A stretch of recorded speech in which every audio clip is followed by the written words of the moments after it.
Pleasing Christ by Alexander Maclaren. Proving what is acceptable unto the Lord. Ephesians 5, verse 10. These words are closely connected with those which precede them in the 8th verse. Walk as children of light. They further explain the mode by which that commandment is to be fulfilled. They who, as children of light, mindful of their obligations, and penetrated by its brightness, seek to conform their active life to the light to which they belong, are to do so by making experiment of, or investigating and determining what is acceptable to the Lord. It is the sum of all Christian duty, a brief compendium of conduct, an all-sufficient directory of life. There need only be two remarks made by way of explanation of my text. One is that the expression rendered acceptable is more accurately and forcibly given, as in the Revised Version, by the plainer word well-pleasing. And the other is that the Lord here, as always in the New Testament, unless the context distinctly forbids it, means Jesus Christ. Here the context distinctly demands it. For only a sentence or two before, the apostle has been speaking about those who were sometime darkness, having been made light in the Lord, which is obviously in Jesus Christ. And here, therefore, what pleases Christ is the Christian's highest duty, and the one prescription which is required to be obeyed in order to walk in the light is to do that which pleases him. 1.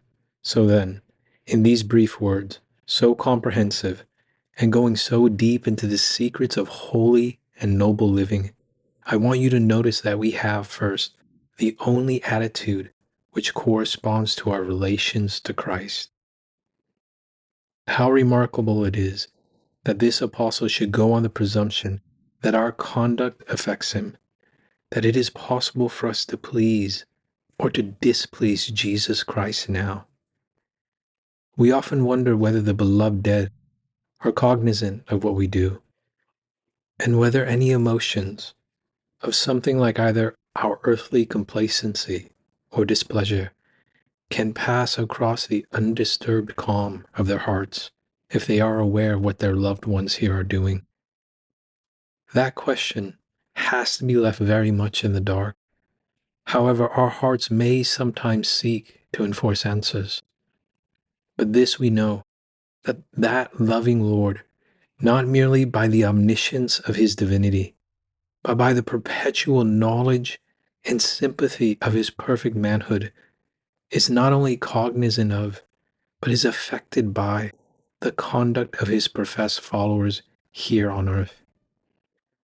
And since it is true that he now is not swept away into some oblivious region where the dead are, but is close beside us all, cognizant of every act, watching every thought, and capable of having something like a shadow of a pang passing across the divine depth of his eternal joy and repose at the right hand of God, then surely the only thing that corresponds to such a relationship as at present subsists between the Christian soul and the Lord is that we should take as our supreme and continual aim that whether present or absent, we should be well-pleasing to him.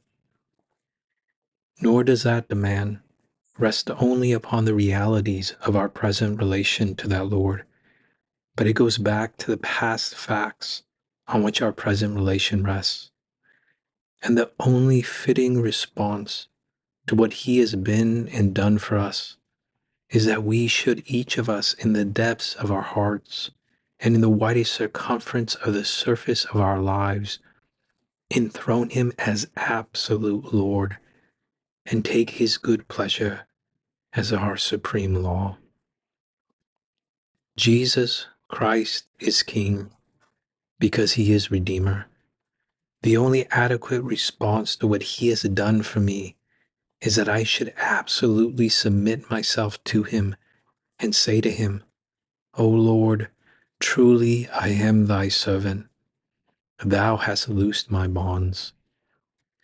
The one fitting return to make for that cross and passion is to enthrone His will upon my will, and to set Him as absolute monarch over the whole of my nature, thoughts, affections, purposes, efforts, and all should crown Him King, because He has died for me. The conduct which corresponds to the relations which we bear to Christ, as the present judge of our work and the redeemer of our souls by His mighty deed in the past, is this of my text: to make my one law His will, and to please Him that hath called me to be His soldier. The meaning of being a Christian is that in return for the gift of a whole Christ, I give my whole self to Him. Why call ye me Lord, Lord, and do not do the things which I say? If He is what He assuredly is to every one of us, nothing can be plainer than that we are thereby bound by obligations which are not iron, but are more binding than if they were, because they were woven out of the cords of love and the bands of a man, bound to serve Him supremely, Him only, Him always, Him by the suppression of self and the making His pleasure our law. 2. Now, secondly, let me ask you to notice that we have here the all-sufficient guide for practical life.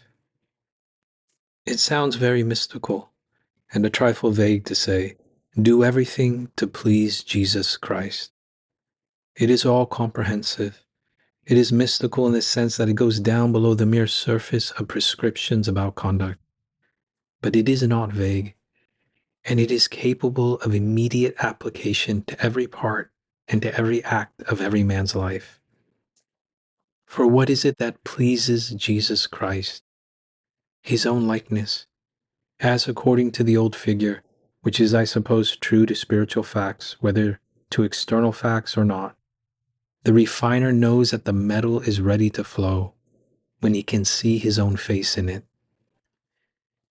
Jesus Christ desires most that we should all be like Him, that we are to bear His image, is as comprehensive and at the same time as specific a way of setting forth the sum of Christian duty as are the words of my text. The two phrases mean the same thing. And what is the likeness to Jesus Christ, which it is thus our supreme obligation and our truest wisdom and perfection to bear? Well, we can put it all into two words: self-suppression and continual consciousness of obedience to the divine will. The life of Jesus Christ, in its brief records in Scripture, is felt by every thoughtful man to contain within its narrow compass adequate direction for and to set forth the ideal of human life. That is not because He went through all varieties of earthly experience, for He did not. The life of a Jewish peasant 19 centuries ago was extremely unlike the life of a Manchester merchant, of a college professor, of a successful barrister, of a struggling mother in this present day. But in the narrow compass of that life, there are set forth these two things which are the basis of all human perfection: the absolute annihilation of self-regard and the perpetual recognition of a divine will. These are the things which every Christian man and woman is bound by the power of Christ's cross to translate into the actions correspondent with their particular circumstances. And so the student at his desk and the sailor on his deck, the miner in his pit, the merchant on change, the worker in various handicrafts may each be sure that they are doing what is pleasing to Christ if in their widely different ways they seek to do what they can do in all the varieties of life, crucify self, and commune with God. That is not easy. Whatever may be the objections to be brought against this summary of Christian duty, the objection that it is vague is the last that can be sustained. You try it, and you will find out that it is anything but vague. It will grip tight enough, depend upon it. It will go deep enough down into all the complexities of our varying circumstances. If it has a fault, which it has not, it is in the direction of too great stringency for unaided human nature. But the stringency is not too great when we depend upon Him to help us, and an impossible ideal is a certain prophet of its own fulfillment someday.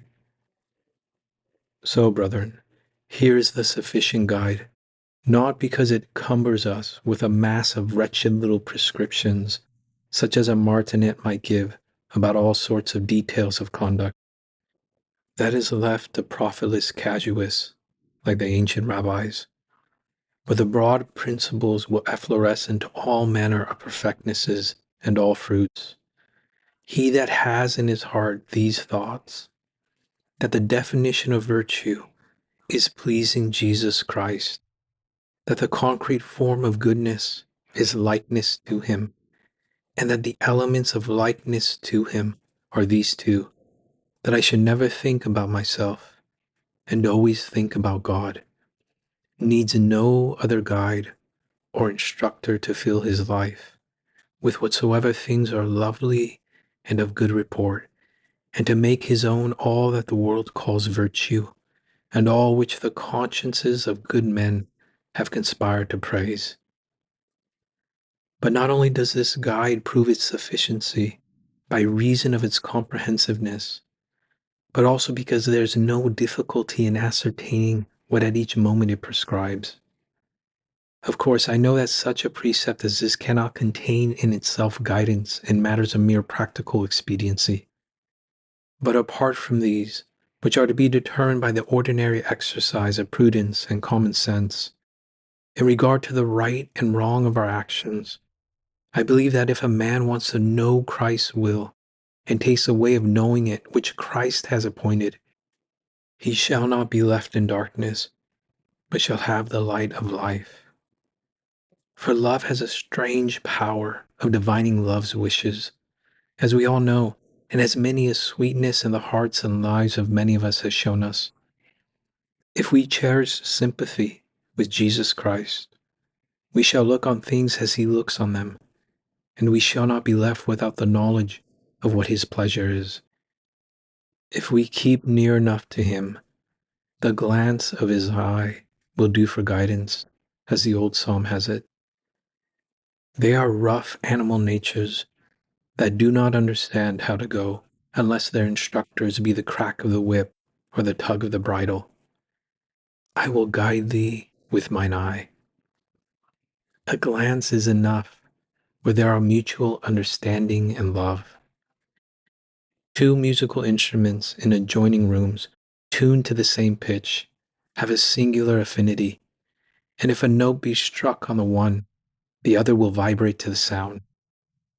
And so hearts here that love Jesus Christ and keep in unison with Him and are sympathetic with His desires will learn to know His will and will re-echo the music that comes from Him. And if our supreme desire is to know what pleases Jesus Christ, depend upon it, the desire will not be in vain. If any man wills to do His will, he shall know of the doctrine. 90% of all our perplexities as to conduct come from our not having a pure and simple wish to do what is right in His sight, clearly supreme above all others. When we have that wish, it is never left unsatisfied. And even if sometimes we do make a mistake as to what is Christ's pleasure, if our supreme wish and honest aim in the mistake have been to do His pleasure, we may be sure that He will be pleased with the deed. even though its body is not that which he willed us to do, its spirit is that which he does desire. And if we do a wrong thing, a thing in itself displeasing to him, while all the while we desire to please him, we shall please him in the deed which would otherwise have displeased him. And so two Christian men, for instance, who take opposite sides in a controversy, may both of them be doing what is well-pleasing in his sight, while they are contradicting one another, if they are doing it for his sake.